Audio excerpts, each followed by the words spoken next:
Tak, dobrý den, já zdravím posluchače podcastu Na vycházce. Dneska jsem tady já, Jirka, a přizval jsem si jako hosta Petru Jurečkovou a budu si s ní povídat o tom, jak mluvit nahlas a poutavě. A než se vrhneme na tohleto zajímavý téma, tak já tě, Petro, poprosím, jestli by ses mohla nějak představit. Tak zdravím všechny posluchače. Já se jmenuji Petra Jurečková a jsem hlasová koučka a pomáhám lidem a teď hlavně i podnikatelům se tak zaměřuju, protože natáčí různý videa a podcasty a takhle k tomu, aby dobře mluvili, aby byli se svým hlasem spokojeni, aby mluvili tak, aby to diváka zaujalo a chtěli poslouchat a nechtěli jako se od toho odtrhnout. Mhm. A to je tak, co dělám. Jo. A ještě doplním, to určitě na to přijde řeč během rozhovoru, že máš teda stránku harmoniehlasu.cz, kde ty své služby nabízíš. A když jsi teda takhle jakoby hlasová koučka, tak já předpokládám, že na nějaké jakoby žádný formální škole se jakoby hlasový koučství asi neučí, že seš asi do určitý míry samouk v tomhletom směru. No, úplně jako ne. Já mám vystudovanou fonetiku a češtinu. Mhm. Mhm. A ještě vlastně jako dalšího bakaláře z logopedie. Takže, Mhm. ale tam je nějaký takový jako základ teoretický. A pak vlastně já jsem jako se k tomu dostala přes divadlo. Mhm. A jezdila jsem vlastně od 15 někdy jako na Jiráskův Hronov a tam byl jako seminář přesně takhle jako hlasová výchova, nebo jak kdo ví, jak se to jmenovalo. Mhm. A tam mě zaujala právě takhle jako hlasová pedagožka, která učí na DAMu. A pak si mě vzala pod křídlo, já už jsem studovala tu fonetiku, tak jsme si tam spolu tak jako hezky různé věci říkali, co jako já zase z toho svého úhlu pohledu vím. A Mhm. pak jsem docházela na DAMu, kde se učí hlasová výchova a obešla jsem tam spoustu různých pedagogů a tam jsem to tak jako nasávala. A to je jako ta práce s tím hlasem, tak to mám vyloženě takhle z DAMu. Pak mám Mhm. ještě třeba práci s textem a právě s tím, jak si s tím hrát, aby to bylo zajímavý, k tomu se taky dneska dostaneme. A to mám víc třeba z té fonetiky právě. Tam jsem Mhm. pak i pracovala v Národním divadle, kde právě asi 50 let naše paní profesorka z fonetiky a taky si mě tam k sobě vzala a zaučovala mě tam, jak to dělat. Takže jsem prošla spoustu textů, spoustu představení a strávila jsem hodiny a hodiny s ní jako nad texty, jo, a jak to dělat právě dobře, jak dávat důrazy, frázovat. Mhm. Takže T- je tam i základ, není to úplně Jo, samozřejmé. jo. Takže se ti nějak tak jako podařilo různýma příležitostma jako propojit tu teorii s tou praxí, že se jakoby hodně i prakticky to řekněme jako osahala nebo se s tím seznámila. Jo. Mhm. Jo, to já mám právě nejradši. No. Mhm. Mě to A jako proč? nebavilo úplně. Jo, To jo. akademické světě. Mhm. A proč ses jakoby vůbec tímhle směrem jakoby vypravila? Ta fonetika nebo nějaká ta logopedie a tohleto? A mně to přišlo hrozně zajímavý, ten hlas. Mhm. A já se jako ráda ve věcech šťourám. Mhm. A zkoumám je a jak to tam jako se co děje. A ta řeč, myslím si, že kvůli tomu divadlu, už já jsem vlastně od mala hrála amatérsky právě divadlo. Mhm. A je to prostě boží. A přesto vlastně jako přestože přednášíš a musíš používat ten hlas. Já jsem vlastně, vždycky, když jsem si stoupla na jeviště, tak jako to bylo v pohodě pro mě, když jsem hrála divadlo, ale když jsem zpívala, tak třeba ten hlas už jako, jsem na něj hrozně tlačila. Já měla jsem Mhm. takový jako velký ječák a tam už ten hlas třeba nebyl v pohodě a nějak to právě jako kudy to udělat, aby to bylo v klidu a aby to bylo dobře hlasitě, ale zároveň mě to nervalo v krku a nedělalo mi to špatně, jo, že Mhm. třeba jako hodinu zpívám a pak mě bolí v krku, což někteří lidi mají právě i při mluvení. Tak to mě tam tak jako přitáhlo, určitě tam je Jo. základ hodně v tom divadlu, no. Jo, že jsi teda jako měla už od, řekněme, nějakého dětství zkušenosti s divadlem a tím, že jsi pak měla teda jakoby vlastně vlastní nějaký problém s tím hlasem, i když to byl asi jakoby nějaká výzva možná pro tebe, jak to zlepšit, tak se jako do toho ještě víc nějak dostala. Mhm. Taky jsme měli na střední jsme měli 2 hodiny fonetiky. Mhm. A já jsem říkala, to by mě bavilo. Protože se tam právě hraje jako s těma hláskama a Aha. různě je to takový jako krásný systém a je to zajímavý a je tam právě i ta fyziologie, což mě jako hodně zajímá. Mhm. A tak mě to nasměrovalo jako tímhle směrem. No. Jo, že jsi jako řekla, že by tě to bavilo i ve smyslu, že by tě to bavilo učit třeba, jako No, ostatní. Jo. Mhm. jo. Mhm. Jo, super. Dobrý. No a když teda seš už teda jako nějakou dobu ta hlasová koučka, tak můžeš třeba říct něco o tom, jaký třeba nejčastější problémy tvoji klienti mají nebo s čím se potýkají? Oni to jsou takový jako 3 balíčky, řekněme. Mhm. Prvním je vyloženě jako ten hlas. A nejčastěji ke mně přicházejí lidi, kteří neumí mluvit právě na hlas. Jo, mluví Mhm. potichu, třeba pořád se jich někdo ptá, jako cože, co jsi říkala, nebo když mají mluvit v rušném prostředí, třeba jako v restauraci, tak je nikdo prostě neslyší a nedokáže to přeřvat a snaží se a tlačí třeba nějak a Mhm. pak je bolí v krku, nebo prostě nejsou slyšet.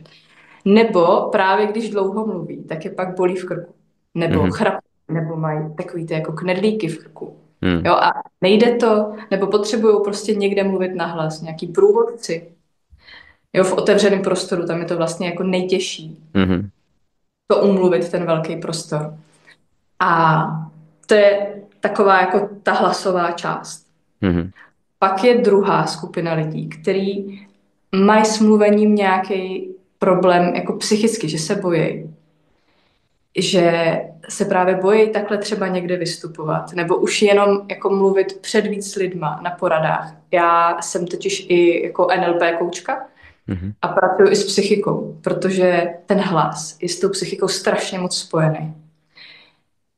Dost často se jako někomu stalo, že mu v mládí nebo v dětství někdo řekl, jako ty radši mlč a tedy si stoupni a nic neříkej, nebo jenom klapej pusou a my ostatní budeme zpívat a tak. Nebo Mhm.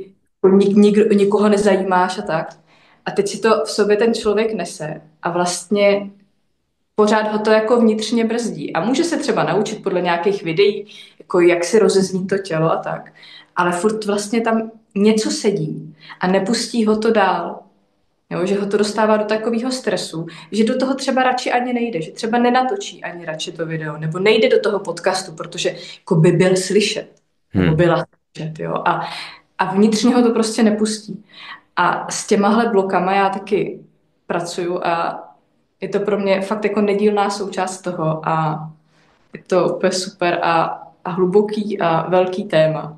Mhm. A pak je třetí, který právě vychází z té fonetiky a tam vlastně učím, na to mám teďka i kurz online, jak právě mluvit tak, aby to bylo zajímavé pro toho posluchače nebo pro diváka. Jak jako vypichovat to důležitý v tom Mhm. projevu. Jo? Nebo když něco čteme. Jo? Vůbec čtení nahlas je mnohdy jako nejtěžší disciplína. Jo? Spousta lidí se toho bojí. A spousta lidí s tím neumí pracovat, protože nás jako učili číst po slabikách a víc už jako s tou vyšší rovinou té řeči, která je tam ale hrozně důležitá, jako intonace a právě Mhm. nějaké zvuky. Tak to nás už nikdo jako neučil pracovat. Aby to právě znělo zajímavě, aby to bylo jak když herec něco přednáší. Jo, že to úplně jako chytí toho posluchače a je to zajímavý. Nebo když někdo načítá audioknížky, jo, tak tam je taky tohle hrozně potřeba. Protože tam byly ty emoce, ale vlastně i ten teoretický základ, Mhm. který tam je, ať se říká, že čeština jako nemá moc jako pevných pravidel, jo, třeba, že nemá slovosled, tak to taky úplně není pravda. Mhm. Mhm. Jo. No, no super, to jakoby určitě si už v minulosti teda jako pomohla třeba většímu množství lidí, se zdá, teda s tím mluvením a tak. Mhm. Jo, a vlastně jsme se předtím bavili o tom, že to budeme směřovat na to téma mluvit nahlas a poutavě. Tak co se týče toho mluvení potichu, tak mě třeba osobně samozřejmě taky vadí, když třeba s někým chci mluvit a ten člověk začne mluvit potichu, nebo jo, není mu rozumět. A já jsem třeba ale i narazil na to, že jako je to teda menšina těch tiše mluvících lidí, ale že někdy jsem jsem tam viděl, že se zatím skrývá nějaká určitá agresivita nebo nevraživost, jo? Že některý lidi mi přišlo, že mluvili tiše nahlas, na schvál. Jakože, jo, prostě byla to nějaká jejich strategie, jak jako si, řekněme, upevnit svoji roli v pozici nějakých velice velkých šéfů a mluvili tak, aby jim nebylo rozumět. Míchali to právě s tím, že mluvili třeba tiše, nebo pak mluvili jakoby tak, že jim rozumělo jenom strašně moc málo lidí a bylo to něco, co je vlastně udržovalo v té pozici nějak, jo. Ale ty asi spíš narážíš na nevinné, tiše mluvící lidi asi. Jo. A tohle, jako co říkáš, tak mi docela tak jako souvisí jako s čelistí, jo. Mhm. Protože on to je v tom těle to celý takový jako systém, že jo. Mhm. A teď ta čelist, když vlastně ji jako pořádně neotevíráš, tak Mhm. ten hlas nemůže vyjít ven Mhm. a nemůže pořádně zaznít, jo. To je takový jako jeden dílek. A ona souvisí právě s tím, když máme nějaký jako potlačený agrese, že ji neotevíráme, že je taková jako strnulá, jo? Že mi jako Mhm. něco jako cedím skrz Cedíš, zuby, jo, jo. Mhm. Mhm. jo, nebo něco mi nejde přes úsměv. Mhm. A on vlastně jako i ten hlas se tím tak jako automaticky stiší, Mhm. protože vlastně ho nepustím ven. Mhm. To mi tam docela jako brnká i na tohle, protože ty jsi tam i říkal, jo, že to používali jako k nějaký svý jako moci Mhm. a tak. Ale to je pak jako o tom, jo. Ono se právě dá jako ta pozornost získat různými způsoby a jedním z nich je třeba nějaké stišení. Jo, oproti tomu, že jako všechno je nějak jako velký, tak když jako já jdu do nějaké tichosti a je to v kontrastu s něčím jiným, vždycky tam musí být nějaký kontrast,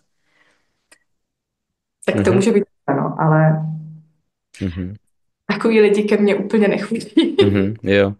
Jo, to je zajímavý. No, ještě jsem něco, jaký jsem se setkával s tou tichostí, jo, a vím, že to třeba často, že opak lidi asi nějak dávají dohromady s nějakou stydlivostí, že pak třeba ty tižší lidi vypadají vlastně, že jsou stydliví, když třeba ani nejsou, jenom prostě mluví potichu, no.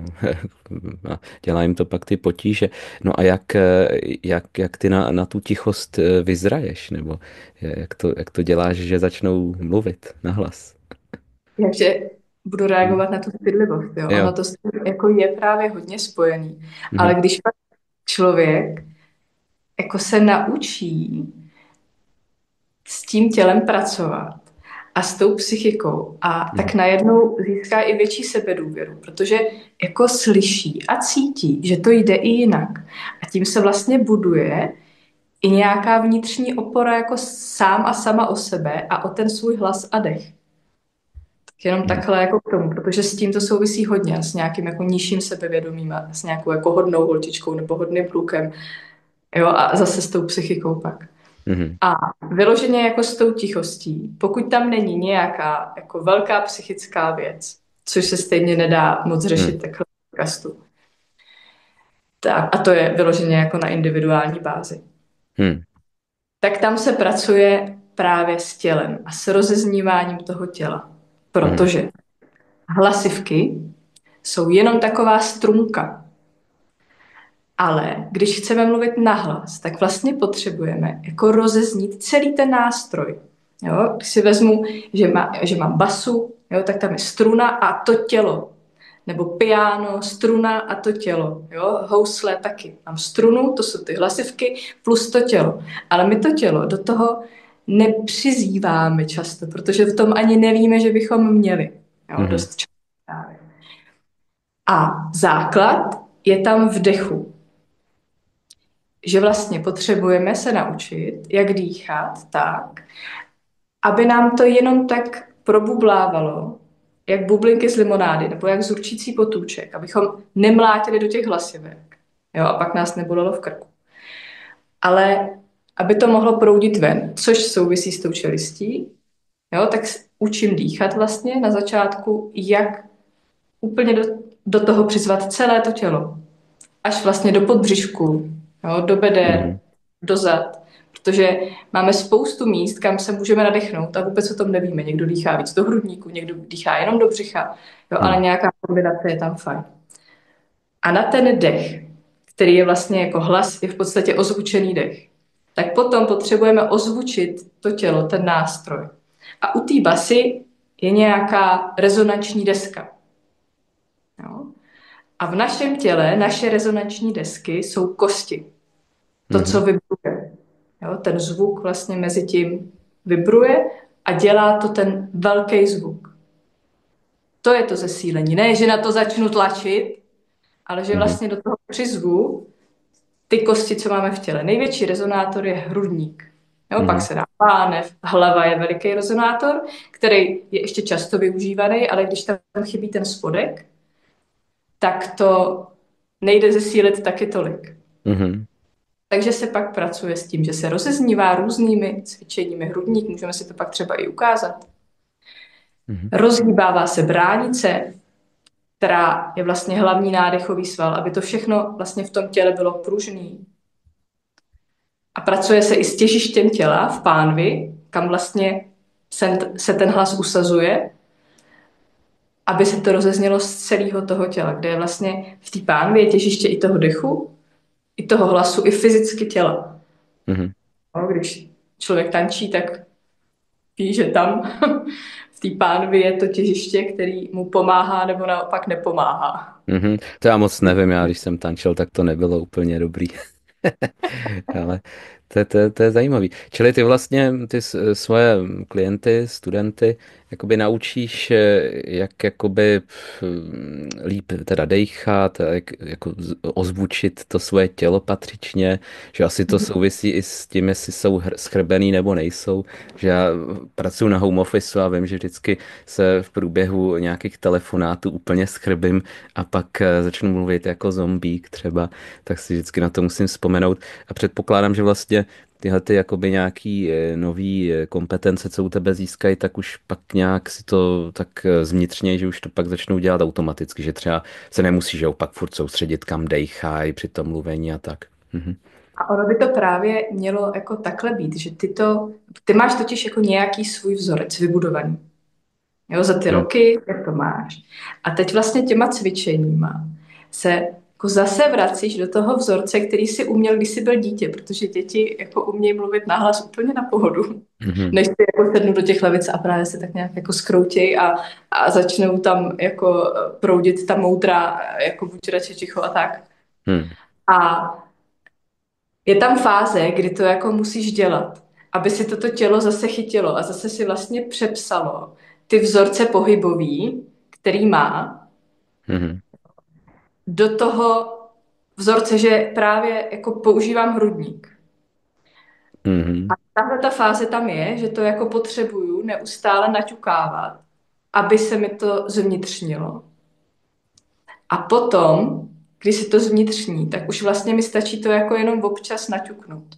Ale není to jako tak, že se to naučím a jako je to na věky věků a umím to, jo. Je to Mhm. tělesná věc, která potřebuje vždycky tak jako naťuknout. Jo, já třeba, teď jsem se rozmlouvala třeba 5 minut Mhm.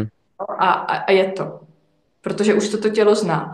Ale když mám mít rozhovor a o něco mi jde, tak se předtím taky rozmluvím, jo, i když to dělám dlouhá léta. Mhm. Mhm. Ale je to takový jako naťuknutí, jenom že jako hele, probuďme se, jo, třeba ta čelist, ta zatuhává pořád.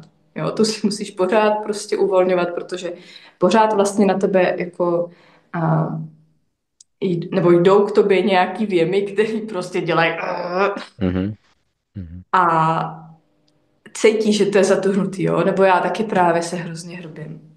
Mhm. Ale mít to tělo pružný a bejt v něm, už se pak člověk jako daleko víc naučí a už se to jako chytí. Jo, Mhm. já jsem třeba na mateřský v podstatě a, asi 2 roky jako nedělala žádný ty cvičení, jenom jsem, jako hodně jsem zpívala synovi. Mhm. A já teda neučím zpívání, učím vyloženě jako tu mluvenou řeč. Jo. Mhm. Ale ono mi to jako stejně vydrželo, protože už to v tom těle bylo. Mhm. Mhm. Jo, to možná ještě pro posluchače vlastně. Já jsem koukal, že na tvým facebookovém profilu Petra Jurečkova, že tam máš různý i maličký, krátký videa. Třeba zrovna jak jsi mluvila o té čelisti, tak vím, že tam máš nějaký to video, že si to má člověk jako prohmátnout a udělat wow. Jo. A tak jsem to zkoušel, jo, přišlo mi to, že to je jako uvolňující na tu čelist, takže určitě se člověk může přiučit i za velice krátkou dobu nějakou zajímavou techniku od tebe. No. Jo, a když třeba takhle mluvíme teda o těch tiše mluvících lidech, tak jako když přijdou za tebou, jsou už jako by ti lidé opravdu hodně jako zoufalí, že už jako třeba, já nevím, už neví jako co s tím mají dělat, prostě jsou tichí, kvůli tomu, já nevím, třeba přišli o práci, to asi přeháním, ale jako jak moc velkou zoufalost taková tichost dokáže přinést člověku. Ono to je, Jirko, spíš jako v těch osobních vztazích, co takhle je Mhm, s tou chvílí, že třeba jako manžel jim furt říká, jako mluv nahlas víc prostě a ty prostě neslyším tě furt mhm, a tam pak vzniká nějaká jako zoufalost, jo, když mhm, to je právě tady i v téhletý rovině, protože ono to jako občas fakt nejde, když nevíš kudy a kam mhm, a někdo to fakt jako nechytí si, jo, někomu to nějak naskočí přirozeně. Je spousta mhm, lidí, kteří normálně jako mluví nahlas v pohodě, ale někdo jako ne, jo, a tam pak to je takový, jako že mám s tím problém a chci to řešit konečně, jo, mhm, ale jako míru zoufalosti asi nedokážu nějak se měřit mhm. nebo říct a u každého to je jiný a každý má jako trochu jiný důvod taky k tomu. Jo, no to já třeba osobně jsem mýval problém, že já nevím, jako úplně nemluvím potichu, ale nebyl jsem slyšet, jo, že v různých kontextech, většinou spíš třeba pracovních, tak to vypadalo tak, že já jsem sice třeba mluvil, ale nebyl jsem slyšet. Ale to bylo spíš jakoby nějaký, jakoby daný nějakou skupinovou dynamikou a těma věcma. Jo, tak jsem taky pak zkoušel různý triky, třeba nemluvit. Tak pak jsem vypadal třeba uraženě, jo, udělat ze sebe jakoby méně samozřejmého řečníka, jo, že jsem třeba mluvil, všichni s tím tak počítali, já jsem mluvil nějaký své věci pořád dokola možná, jo, tak jsem se nějak z toho vyvázal, ale jakoby, no věřím tomu, že kdybych mluvil tiše a lidi by mě neslyšeli třeba v práci nebo manželka nebo dcera, tak by mě to jako mohlo dost jako uvádět do nějakého jako zoufalství. Kdybych teda měl tu čelist ještě jako nějak zamrznutou, prostě bych nemohl mluvit, no. No, ono ti to pak jako ještě jakoby víc vede do toho stažení, že jo? Mhm, Tím jako zoufalej. Tam ještě pak začne reagovat a bránit se, takže se nemůžeš ani jako nadechnout, jo? To je takový to, když třeba dostaneš trému nějakou, mhm, tak člověk tak jako zamrzne úplně. mhm, A to právě se jako zase hodně kousnou ty dejchací svaly. A když se mhm, vlastně nemůžeš nadechnout pořádně, mhm, tak ten hlas ani nemůže zaznít. Jo? mhm. Nebo pak jako vyletí někam úplně nahoru. Jo, Jo, třeba v nějakých emočně vypjatých situacích. mhm, A, ale když jako já tam právě mám to tělo v tom a ten mhm, dech, tak z toho můžu vystoupit. Já. mhm, Teď teda tady ještě řeknu, já vnímám takový kruh, mhm, kde je vlastně psychika, hlas, tělo a dech. A když se mi něco děje v té psychice, tak ono to vlastně jako roztočí celý to kolečko a vzájemně to na sebe reaguje neustále. mhm, No. A tam se stane to, třeba právě vezmeme si trému, nebo můžeme vzít jako to, že zase mě někdo neslyší. mhm, Jo? A jsem prostě po tisící, mě zase někdo neslyší. Teď se mi stane to, že právě se mi to tělo jako třeba stáhne. Každý mu to udělá třeba někde jinde v tom těle mhm, a proto s tím pracuji individuálně, protože nemáme to všichni stejný. mhm, Ani ten příběh nemáme všichni stejný. mhm, Takže se to tělo nějak blokne, tím vlastně se nemůžu pořádně nadechnout a tím ten dech buď jako mi jde do nějakého jako sevření, nebo mi jde do nějakého škrábání, jo, že to Mhm. začnu třeba chraptit, nebo mi vyskočí do nějakých jako vejšek, Mhm. protože není v tom těle, a nebo tak zamrznu, že prostě nemůžu říct ani ň. Mhm. Ale když vlastně se naučím s těma dalšíma částma, s tím tělem, s tím dechem a s tím hlasem a znám to a vím, že to umím používat a že to umím rozeznít a že to je nástroj, který mě dokáže sklidnit a dokáže mě dostat do nějaký vnitřní pohody, tak když na mě začnou působit nějaký ty věmy zvenku a já Mhm. se vzpomenu, a teď se můžu třeba vyklepat, jo? Nebo Mhm. když tam stojím proti někomu a je trošku blbý se jako klepat, Mhm. tak se můžu nadechnout. Já Mhm. mám vlastně i na stránkách mám antitrémový dech, Mhm. takový super cvičení, který právě pracuje jako s prouděním dechu až v nohách, který často právě ztrácíme nějakou pevnou půdu pod nohama, jo, při Mhm. takových jako různých situacích. A vzpomenu si na ten dech, nebo na to tělo, nebo na ten hlas. Udělám si, bože, jo, jenom to jako vyfuknu ven. Tak já už do toho nemusím zapadnout tolik. Mhm. A už se mi to vlastně jako nemusí stávat, když tam mám jako ty výstupy a můžu z toho kruhu jako vystoupit. V jakým, z toho, že by mě to nějak Mhm. jako ovlivnilo negativně. Můžu vlastně vystoupit a roztočit ten kruh jako v pozitivním slova smyslu, v takovém jako Mhm. podpůrným slova smyslu. Jo, takže ty vlastně toho svého klienta vybavíš takovým jakoby repertoárem různých, řekněme, technik, který na sebe aplikuje předtím, než třeba někde vystoupí nebo někde začne mluvit a tomu dodá určitou jako jistotu a podaří se mu pak teda mluvit vlastně nahlas díky tomu.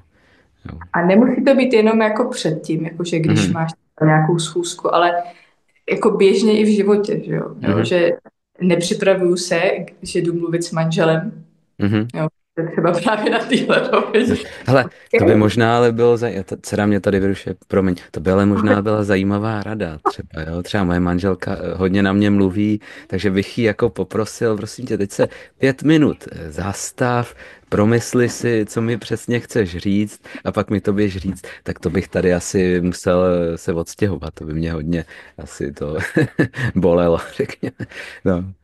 Řekněme, že tento iritační způsob není asi úplně nejlepší. To ne, to ne. Jo. Jo, dobrý, jenom koukám se, na mi tady zavře dveře. Super. Jo, a takže, no, mně se třeba v minulosti, když jsem něco četl před větším množstvím lidí, třeba v kostele nebo tak, tak já jsem třeba trošku trémy měl, než jsem začal s tím čtením, ale potom se to jako prohloubilo v průběhu čtení třeba nějakého biblického textu, že jo. A já jsem najednou zjistil, že jakoby nemám dostatek toho dechu, abych jako dokončil ty věty. Tak jako stěží jsem to dokončil, ale jako v ten moment jsem v podstatě nevěděl, jak bych z toho dokázal jako vyjít. Bylo by řešení, že bych jako teda nějak decentně se jako sebou za clou zaklepal, nebo bych udělal další pauzu třeba mezi těma větama a nějak se nadech, nebo jak by se to dalo řešit? Dýchat během toho je super věc. Mhm. A jeden můj klient taky ke mně přišel právě, protože četl biblický texty v kostele a Mhm. potřeboval, aby to bylo slyšet a aby to bylo hezky Mhm. poutavý. A tam pak, když čteš nějaký text, tak se dá pracovat s frázováním. To znamená rozdělování těch vět do menších logických celků, Mhm. který k sobě patří, mezi kterýma se jde třeba nadechnout. Když to Mhm. víš, kde můžeš. Protože dost často právě nám dojde dech někde v půlce, nadechneme se. A ono to pak nedává smysl. Mhm. Jo, ale když znáš právě ten systém, což je ta část, kterou učím jako v tom online kurzu, Mhm. tak si můžeš tam najít místa, kde se nadechnout můžeš. A je to pak nějaké jako sloučení toho hlasu a právě té techniky té promluvy nebo toho čtení, kde vím, že se můžu nadechnout, kde vím, že jako se nadechnu třeba až do toho spodku. Jo? Nebo práce s tichem totiž je taky jako velice mocná. Jo? Jako Mhm. práce s tichem je velice mocná. Je věta, která je na sebe. Mhm.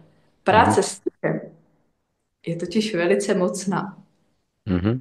To je úplně jiný. A já tam mám, jako mezi tím mikrovteřinku taky se nadechnout. Hmm. Určitě. No to pak působí i víc v podstatě sebejistě, že jo, a sebevědomě. Pokud vlastně člověk v dnešní uspěchané době si může dovolit, že jako ty pauzy a trošku to jako říct víc v klidu ty věci, tak to může jako vlastně být jedině ku prospěchu. Hmm. Určitě. Jo, ono Jo. vlastně celá ta doba se zrychluje a to tempo té řeči se taky hodně zrychluje. Já jsem na tohle psala i diplomku právě na Mhm. tempo. Ale to právě, když se jako umím zastavit a nesmí to být přehnaný, jo, abych zase jako nebyla Hmm. uspávačka Hmm. hadů. Jo. Ale to je pak i o nějaký jako intonační unilosti a tak. Hmm. Tak ale to, že si dovolím právě dát si tam to ticho a nevyplňuju ho vlastně prostě, nebo Hmm. tak ten můj projev vynese jako o level výš oproti většině. Mhm. Jo. No, jo, to je určitě super, co říkáš. A když bychom se měli dostat k té jakoby druhé části, k tomu teda řekli jsme si něco o tom, jak mluvit nahlas a teďka teda jak mluvit poutavě, že jo? Já chápu, že to spolu hodně úzce souvisí. Tak jsou nějaký třeba nějaký věci, nějaký doporučení, který máš k tomu, aby člověk mluvil víc poutavě? My jsme k tomu tak jako plynule Mhm. právě přešli teďka těma biblickýma textama. Mhm. A je to hodně o tom frázování, o tom, že si ty věty rozdělím logicky. Jo, tak aby vlastně jako to, co potřebuje držet spolu, drželo spolu. Jo, že se nenadechnu někde v půlce myšlenky. Jo, frázování je vlastně o tom, že to jsou takové jako myšlenkové kroky. Mhm.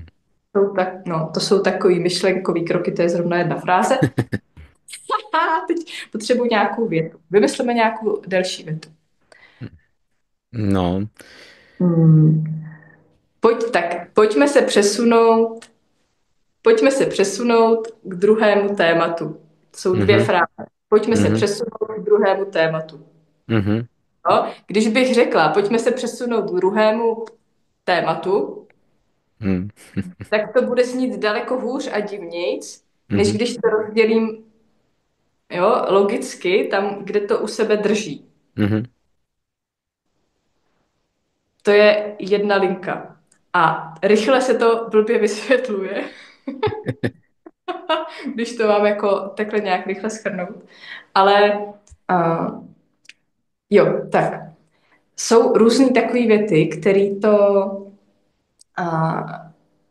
který to jako hezky ukazují. Jako třeba osvobodit, ne, počkat. Popravit nemožno osvobodit. Tak když vlastně dáš tu frázi jinam, tak ti to dokáže jako zachránit nebo zmařit život. Mhm. Mhm. Popravit nemožno osvobodit. Nebo popravit nemožno osvobodit. Jo, Jo, a jo. tohle dělá frázování. Nebo pojďme jíst, děti. Nebo pojďme jíst, děti. Mhm. Jo, a tohle je frázování. Tak, přišla Jo. jsem na to. Jo, jo, že teda frázování je v podstatě často i nezbytný k tomu, aby jsme správně vůbec předali ten význam, který chceme jako sdělit. Ano, Hmm. ano. A oni totiž jako dokážou vzniknout různé dvojsmysly, které nechceme, Hmm.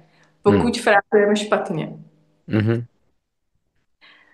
Pak je tam další věc důležitá a to jsou pětné důrazy. Mhm. To znamená, že potřebujeme vypíchnout to, co je pro nás důležité.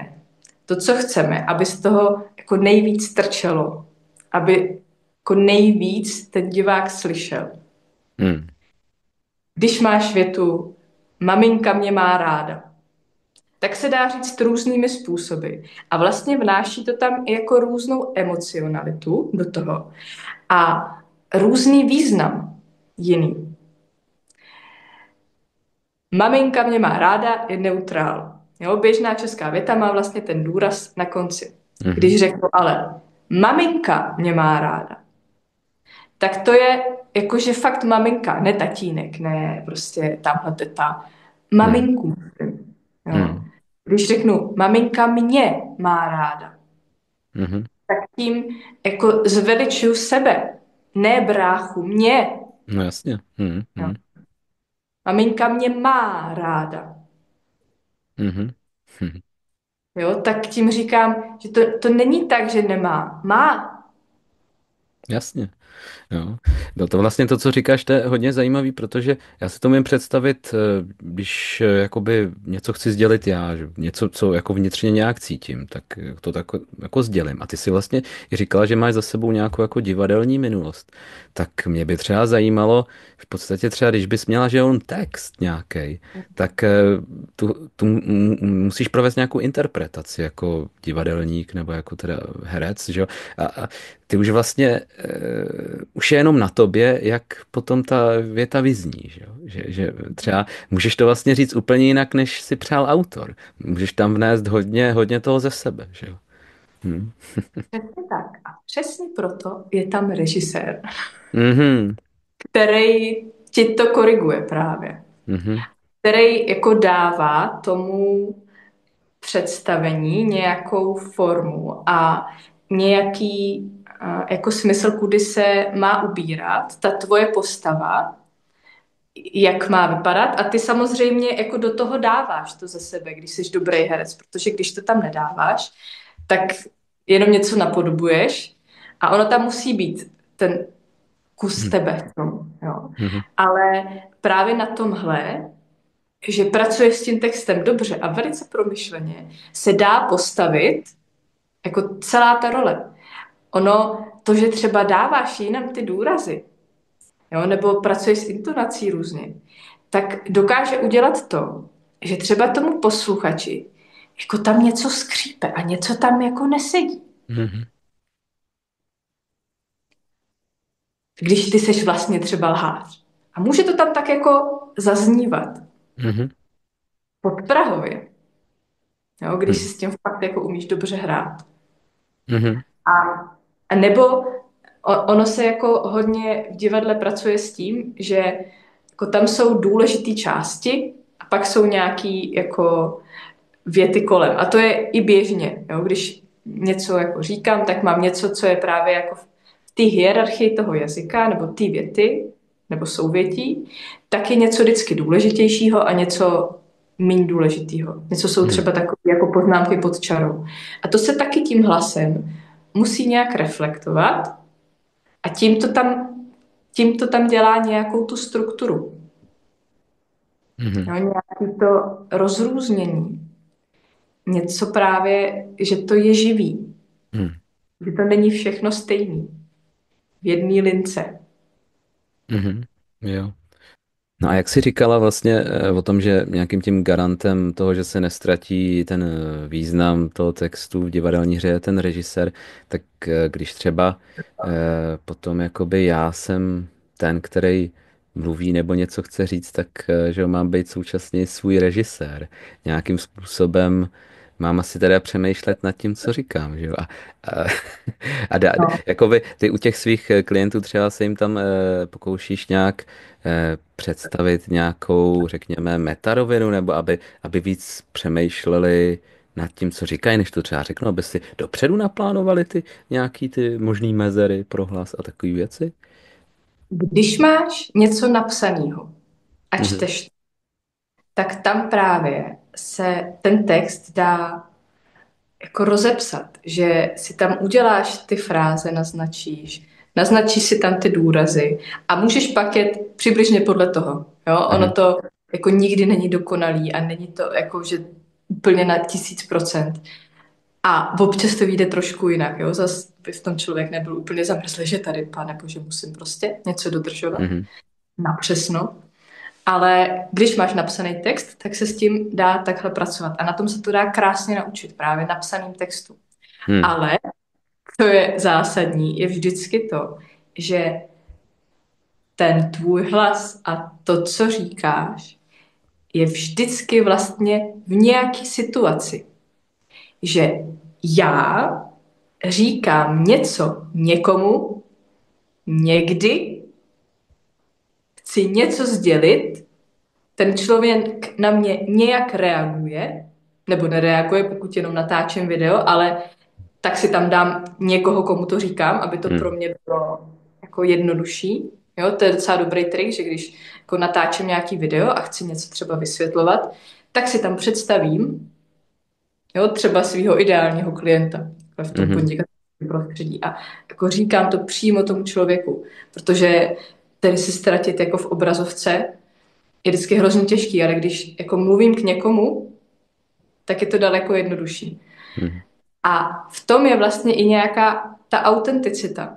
Jo, to není jenom, že jako tak jsem prostě takováhle, ale i to, že já tam beru právě ten prostor do toho, beru tam ten čas do toho, jo, ve kterým mluvím s tím člověkem, se kterým mluvím. A taky to téma, který říkám, tam nějak reflektuju, protože když budu vysvětlovat něco odborného, tak budu mluvit pomaleji, než když budu mluvit se svojí nejlepší kamarádkou a budu jí vyprávět, co jsem dělala včera.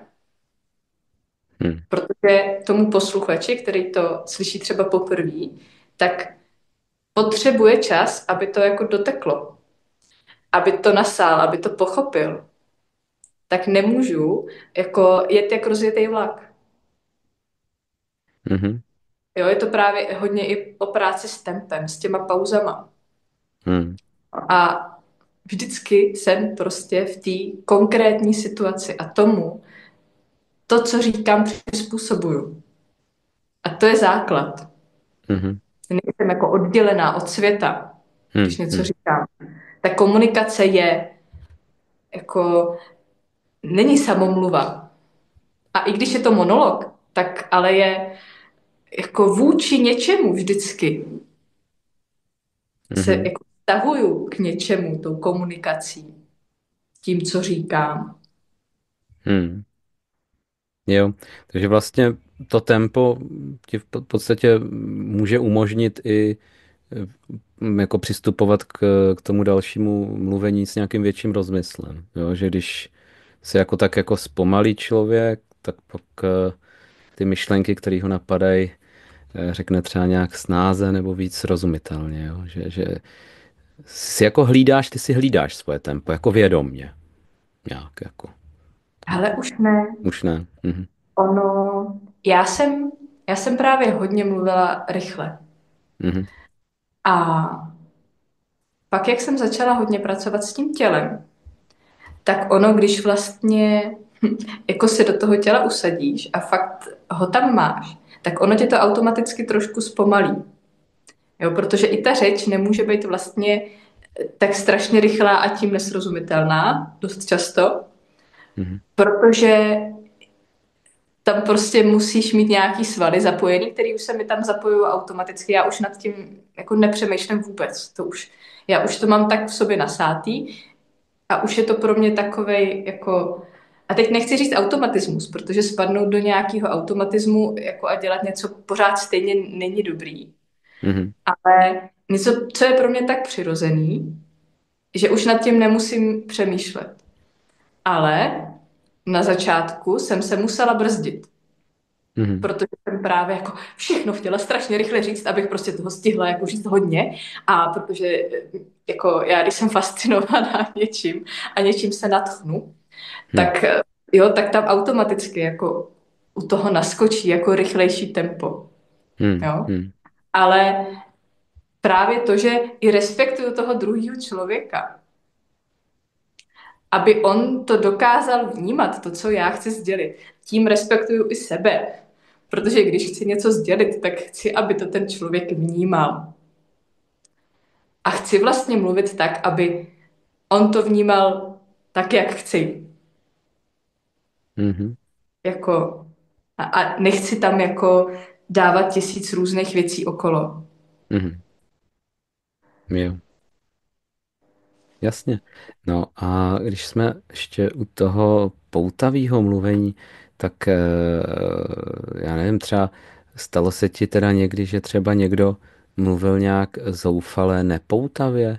Já vím, že jsou různý, jakoby jsem slyšel takový příklady třeba učitelů, který ty podstatné věci šeptali, jo, že místo toho, aby položili důraz na to, co chtějí říct, tak jako kdyby se styděli za to podstatný a nahlas řekli všechno kolem, jenom ne to podstatný. Tak setkáváš se s tímhle třeba? Jo, a pro mě je, jak mám to ucho jako nacvičený Mhm, na rozpoznávání toho, co tam kdo by mohl vylepšit, mhm, tak je pro mě často docela jako výzva někoho poslouchat a aby mi tam nenaskakovalo hnedka, jako co by šlo takhle a tak. mhm, A uspávači hadů, mhm, což je to vlastně i jako, co se často stává u těch učitelů. A je to strašná škoda, protože to vůbec právě nedokáže jako zaujmout pozornost těch studentů nebo žáků. Tak, tak je hodně třeba i jako o intonaci ještě, kterou jsem tady nezmínila. mhm, Jo, a ano, když někdo jako pracuje s tím, že zeslabuje, když je to důležitý, tak ono to někdy jako taky jde. jasně, no. Ale musím být v situaci, kdy to funguje. Mhm, Což ve třídě může fungovat občas, jo. Tam třeba jako, že když je někdo rozjívený, tak občas jako zafunguje to, než naopak jako řvát, tak jako ubrat. mhm, Ale já zase musím reagovat právě na to, jako správný učitel, jestli mě ti žáci reflektují, jestli to vnímají, jestli to slyšejí. mhm, Ale to už je pak taková jako velká až filozofická otázka učitelského tématu, taky jsem si tím prošla na vožce, když jsem učila, mhm, že jako upoutat pozornost, ať s tím nějak jako umíš, je občas složitý, když mhm, zrovna to není téma, který jako je pro ty žáky jako nejvíc, jako jo, to chceme.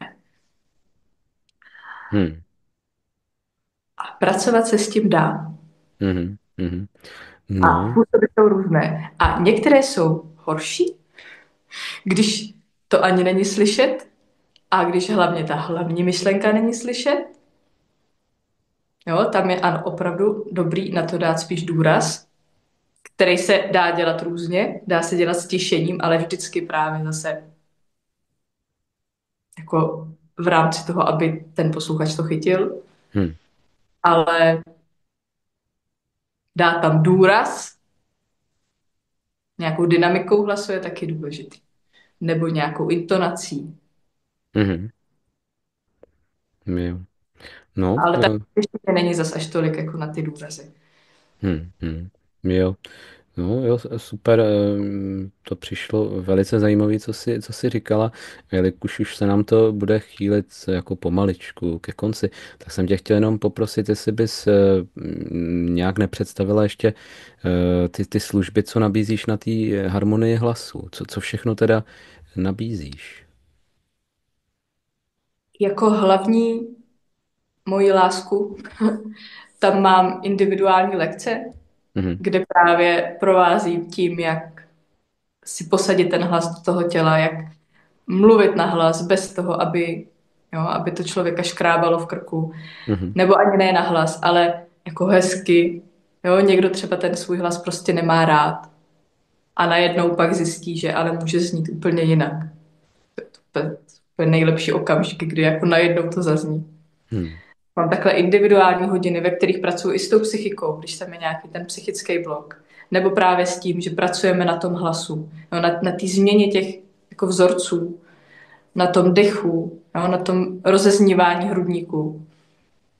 A nebo na artikulaci taky. Jo, to jsem tady nezmínila, to drmolení, ale mhm, to je taky. Na to mám i produkt zdarma, Nedrmol, na webu. mhm, Pak tam mám antitrémový dech, to je taková ta malé dechové cvičení, které sklidňuje. A teď mám ještě vlastně ten kurz, který se jmenuje Zaujmi na první poslech. Nevím, Hmm. jestli budu měnit název, ještě to uvidíme. Mhm. Ale je to právě o tom, jak mluvit poutavě.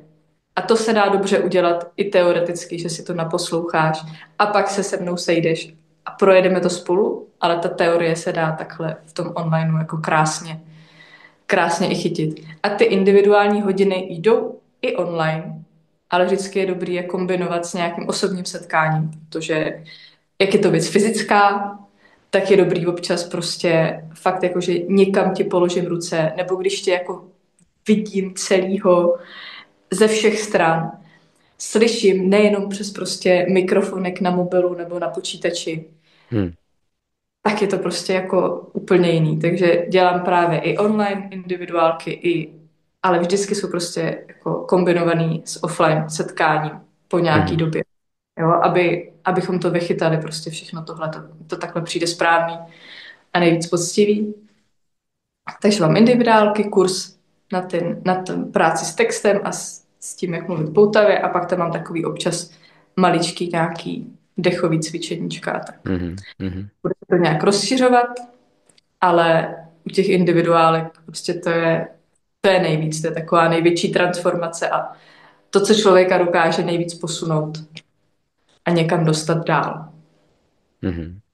Jo. Jo, to díky moc za to představení, toho repertoáru služeb, co nabízíš. A možná jsem se tě ještě chtěl zeptat, eh, vlastně máš nějaké jako typický klienty, nebo máš opravdu tu klientelu hodně rozrůzněnou? Teď právě začali chodit víc podnikatelé, protože Mhm. jsem to začala tím směrem Mhm. směřovat. A začala jsem právě chodit na různé networkingy a tak. Mhm. Ale jinak to, jako když si mě lidi hledali sami přes stránky, tak to bylo hodně různý. Od jako lektorů, manažerů, kteří Mhm. potřebovali jako mluvit profesionálněji, jo, aby to nějak znělo. Učitelé, doktoři, jo, oni taky jako mluví celý den, jo. Mhm. Taky vlastně jako potřebují komunikovat. Mhm. Jo, potřebuji, aby ten jejich hlas zazněl a když mluvíš, jo, terapeuti, když mluvíš prostě 8 hodin v kuse, téměř, Mhm. jo, něco přednášíš, učitele, jo, tak tam ten hlas potřebuješ jako mít dobře usazen, aby si ho neničil. Mhm. A sebe taky, jo, protože i člověk je z toho jako unavený, když neumí dobře mluvit. Mhm. No, tak Mhm. když jako seš v tom těle a umíš to, tak neříkám, že nejseš po 8 hodinách unavený, to ne. Ale není tolik unavený ten hlas, ani ty. Mhm. Mhm. Jo, a ještě si tam vlastně úplně z začátku říkala, že máš nějakou jako zkušenost s NLP, s tím neurolingvistickým programováním, že to vlastně používáš v momentu, kdy třeba narazíš na nějaký ty bloky, které jsou, řekněme, z dětství, z té komunikace, tak tohle to se jakoby často ti taky stává, že ty klienti prostě, já nevím, přijdou za tebou a ta příčina toho, že mluví potichu nebo že špatně artikulujou, že mluví zvláštně, tak jako je to někde třeba z toho dětství, nebo si umím představit hypotézu, že ze základní školy nejčastěji asi teda. Hmm. A ono to, víš co, jo, ani to třeba nemusíš vědět, víš, že něco Mhm. takového tam je. Ale dost často pak třeba cítíš v tom těle, že tě tady něco jako svírá. Mhm. Fyzicky, jako jo, nebo ten knedlík v krku. Mhm. A pak vlastně, ono to většinou je nějaký, že se to prolíná. Že třeba jedeme to tělo a pak najednou ale tam jako narazíme na něco, co vyplave, Mhm. psychického. Že to jako dál nejde, že mi to ale vadí, jo, něco Mhm. mi to tam dělá v tom těle, úplně se mi to celá se klepu, nebo se mi sevře prostě žaludek, když mám třeba mluvit na nějakém networkingu nebo v Mhm. nějakém podcastu. Mhm. A tam pak přistupujeme k tomu NLPčku, kdy vlastně jako vytahujeme to z toho těla, pomyslně. A vždycky tam vyleze prostě něco, s čím se pak pracuje dál a transformuje se to. Jo? A ono nás třeba, tam dost často nějaký ty naše části třeba, jo? Nebo nějaké naše bloky, jako je hrozně zajímavý, že oni nám vlastně jako chtějí pomoct. A na Mhm. začátku tam vznikly, aby nám nějak prospěli, třeba aby nás ochránili. Jo, Mhm. třeba když byly právě malí děti a nemohli jsme ten svůj názor nějak vyjádřit, Mhm. tak se tam něco jako udělalo, něco jako, že mě to jako zastavilo. Mhm. Jo. A nesu si to dál a pořád dál a ono mě to pořád vlastně brzdí. I když už ta situace tam není a nepotřebuju to. Ale Mhm. když jako tu část oslovím a najdu tohleto pozitivno, co to tam dělalo, tak to můžu vlastně transformovat, aby to jako dál mi pomáhalo, ale už mě to nebrzdilo. Mhm. A můžu si vlastně z toho udělat jako svoji oporu, místo toho, aby mě to brzdilo. A pak v situacích, kdy mám třeba mluvit nahlas, a teď jako zase cítím, že na mě něco jde, jo, tak můžu použít ten dech, můžu něco, ale když mám tady už jako nějaký vnitřní proces, něčím jsem si prošla a došla jsem si k tomu, že mám tam svého pomocníka, jo, a může to, pak to vypadá, jako, to je hrozně fascinující, jak jako každý, jo, co vytáhne, jako vypadá jinak, do čeho se to transformuje, vypadá jinak, jo, ať už je to třeba jako čelenka, prostě nějaká, nebo Mhm. brož, nebo taková jako koule různá, jako energetická, jo, pak se to zase vlastně vrací do toho těla, nebo to je taky jako různý. Ale pak vlastně to tam mám a mám to jako oporu a můžu to použít ve svůj prospěch, řekněme, nebo Mhm. ke svému, já nechci říkat prospěch, protože mi to připadá jako, Mhm. nechci, aby to vyznělo, že pak můžu jako někoho něčím jako ovlivňovat, jako třeba si mluvil na začátku jako o těch, kteří mluvili potichu, protože tím chtěli dokázat svou moc, ale můžu to použít jako jako svého kamaráda, jako svoji podporu, jako ve chvíli, kdy se třeba necítím dobře. Naopak prostě z toho, co vyšlo, že mě brzdilo. Mhm. Mhm. Jo, no a když takhle teda jako extrahuješ nebo získáváš teda ty věci, které toho člověka brzdily, tak myslím v tom kontextu NLP ty se tam snažíš jakoby dosadit místo toho nějakou jako nějaký jakoby pocit nebo zážitek té vlastní nějaký kompetentnosti, že to jakoby se nahrazuje jakoby něčím, Ale, kdy člověk se opravdu cítil jako super, tak to tam jakoby ale já pracuju se submodalitama hlavně. Mhm. Evidentně o tom taky něco víš. No, já jsem takový like velký. Jo. Mhm. Ty, jako jít touhle cestou je taky možný. Toho, že Mhm. právě si tam jako načerpáš, jako když seš v tom, jako je Dobrým to stavu. super, Mhm. jo, v tom dobrém stavu, tam se to nějak pak kotví, tenhle dobrý stav, Hm. ale já jako za ty roky, co to dělám, tak vlastně jsem stejně jakoby skončila u toho, že jako fakt pracuješ s tím, co tobě se objeví a ty sám, já jenom tak jako pošťuchuju. Jo? To nikdy nedělám já. To Mhm. vždycky dělá ten klient a já tam jsem jako průvodce. Mhm. Jo, tam je hrozně jako důležité nikomu nic tam jako nepodsouvat, ale Mhm. vlastně nechat ten proces proběhnout, jenom ho nějak řídit, nějak jako kudy kam, když se něco zasekne, protože ty části třeba občas jako nechtějí komunikovat, ale vlastně fakt pracuješ s tím, že jako něco si vyntáš, nějak to vypadá. Má to nějaký ten úmysl, přitom tě to brzdí, dost často je to takový jako fakt hnusný. A Hm. ty to vlastně vůbec nechceš. A na začátku ten klient, to už tak chci prostě pryč s tím, jako, ale pak jako zjistíš, že ono ti to ale jako pomáhalo. A z Mhm. nějakého důvodu se to tam objevilo. A pak s tou částí komunikuješ a Mhm. ona sama se většinou začne jako transformovat do něčeho podpůrného. Mhm. Mhm. Jo, A jo. pak ji vlastně jako zase integruješ zpět. Jo, čili ty oslovíš jakoby tu submodalitu, tu část tebe, řekněme, to dítě v tobě, řekněme, který někdy v minulosti se něco naučilo. Tenkrát to třeba bylo přínosný, jakože nebejt vidět ve třídě, protože tam byla přísná učitelka, která zesměšňovala ostatní. Nebo já narážím třeba i na čerství absolventy vysokých škol, který se zase naopak naučili všechno okecávat, jo? Že jakoby mají zvláštní komunikační komunikační strategii, tak já jim vždycky musím říct, že u mě už 5 nedostanou, jakoby, že vyhodím, když budou takhle to okecávat naopak. Jo, že to je takový, no, jo, jo, tak už, jo, toto díky, že jsi to vysvětlila, protože ty submodality, to mi nebylo úplně jasný. Jo. Jo, já A myslím, že tohle ty je říkáš, zajímavý i když pro posluchače, tyhle ty věci většinou. ty říkáš totiž jako o vnitřní části, jakože Mhm. třeba o vnitřním dítěti. A s tou se pracuje ještě trošku jakoby jinak. Mhm.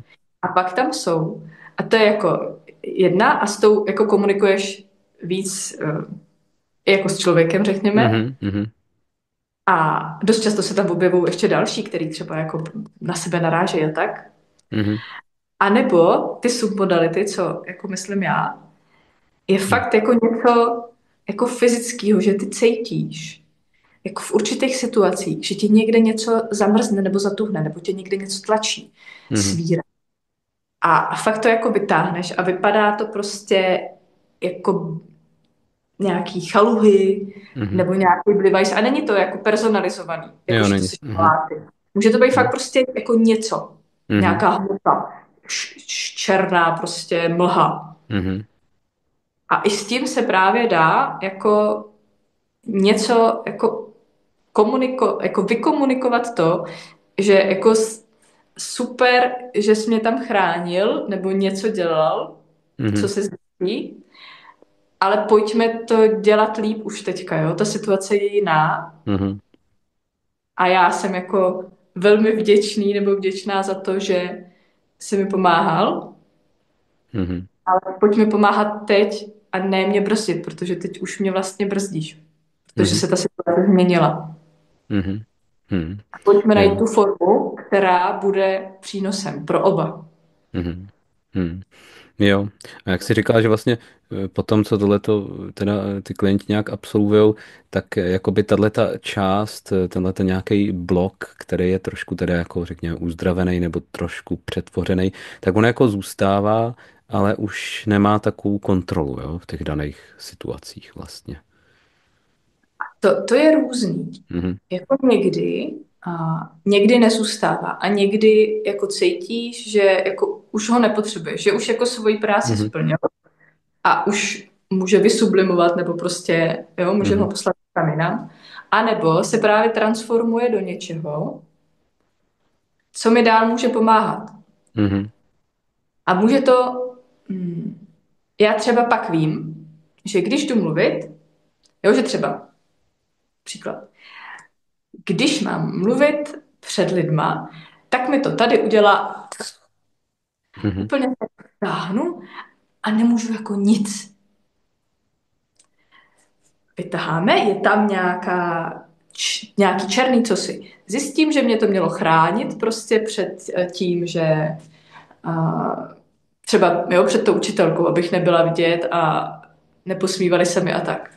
Já s tím začnu komunikovat, transformu to třeba do formy červené kuličky, Mhm. dojdeme k tomu, jo. Zase si to dám k sobě někam. A ta červená kulička třeba, jako se dohodneme na tom, že právě když budu mluvit na veřejnosti, tak ona mi jako pomůže do toho dát tu dobrou energii. To, že neudělám, ale že naopak třeba začne zářit. A já pak, když jdu do té situace, tak si na ní můžu vzpomenout, Mhm. kontaktovat ji v sobě a vzpomenout si, že můžu zářit. Mhm. Mhm. Jo. A najednou to Mhm. je úplně jiný, než když ti to dělá, ale dělá ti to jako mám. Mám Mhm. tam něco, co mi pomáhá. Mhm. Oproti tomu, jako mám tam něco, co mi vždycky udělá. Mhm. Mhm. Jo. Jo, no, no to zní hodně zajímavě a asi i funkčně, no, tohleto. A když je třeba nějaký klient, který, řekněme, nemá takové jakoby imaginativní schopnosti, nebo tyhle imaginace, vlastně to představy takový není jako schopen. Nebo narazila jsi na to někdy, že jakoby ta představa, že vytáhneš ze sebe, že to teda jako oslovíš jako kuličku, nebo nějaký černý chaluhy, nebo nějaký sliz, tak to asi vyžaduje fakt trochu i fantazie, že jo? Ale to se mi stalo za těch asi 9 let, co to Mhm. dělám. Jednou. Mhm. Teď, nedávno. No zajímavé. Jo? A jinak se mi to fakt nestalo. Že Mhm. jako ono právě se člověk kroutí, jako že ne, to Mhm. nepůjde. A vždycky tam nějak jako dopluje. A ono to třeba nemusí být jako vidět. Ono Mhm. to může mít jinou formu. Mhm. Jo, když je třeba někdo jako auditivní spíš, Hm. tak, tak to nemusí mít jako formu obrazovou. Jo. Že slyší nějaký hlas možná, nebo No, něco. to by, Jo. jo. Hm. Ono ti jako naskakujou různé myšlenky. Mhm. Mhm. Hm. Jo. Jo. A u toho klienta, u kterého to nešlo, tak prostě jedeme přes tělo. Mhm. Že jo, a jedeme ty cvičení jako v těle a necháváme teď psychiku, že ono se tam něco jako otevřelo, tak jsem si říkala, tak zkusíme jít tudy, Hm. ale jo, tam to nebyla v tu chvíli ta cesta. A kdo ví, Mhm. jak to bude dál. Mhm. Jo, Jo. ale tak se dej jinudy. Hm. Hm. Jo, tak se prostě chytá to tělo, Mhm. jo, Jo. to rozdívání, ten dech Hm. a nemusí se jít přes tu psychiku a nejde každý přes tu psychiku. Mhm. Jo, to prostě přistupuješ individuálně, respektuješ to, jako to nejvyšší blaho toho klienta, někdo prostě nepotřebuje třeba tenhle ten přístup. Mhm. Jo, to nepotřebuje každý. To není Mhm. jako, že Mhm. každý, kdo přijde, tak se mnou pracuje s psychikou. No, Mhm. možná to tak Jasně. vyznělo, Mhm. ale jo, ono se dá jít fakt vyloženě jako přes ty tělesní cvičení a ne jako hlasový, dechový a Mhm. ne jako tu psychiku. Mhm. Jo. Ale když je to potřeba, tak je to prostě fakt jako dobrý umět a dobrý nějak tím toho člověka províst, protože ho to Mhm. může posunout zase jako vodost dál. Mhm. Jo. No, no, no super, ale já ti moc děkuju za všechny ty informace. A je něco, co bys chtěla třeba ještě závěrem říct? A já ti děkuji za pozvání, děkuji za krásné otázky a já bych hrozně ráda, Hm. kdyby lidi začali mít rádi svůj hlas a začal pro ně být oporou Mhm. v různých situacích. To je tak, co se snažím jako předat světu a aby vlastně uměli mluvit tak, aby je druzí chtěli poslouchat. Což je prostě něco, co se dá naučit. Mhm. A není to tak, že to jako se s tím někdo narodil a už to umí a někdo jiný to neumí. Ne, jenom to prostě zatím tomu člověku nikdo neukázal, nevysvětlil a on si to neprožil a nezažil. Mhm. Mhm. Super.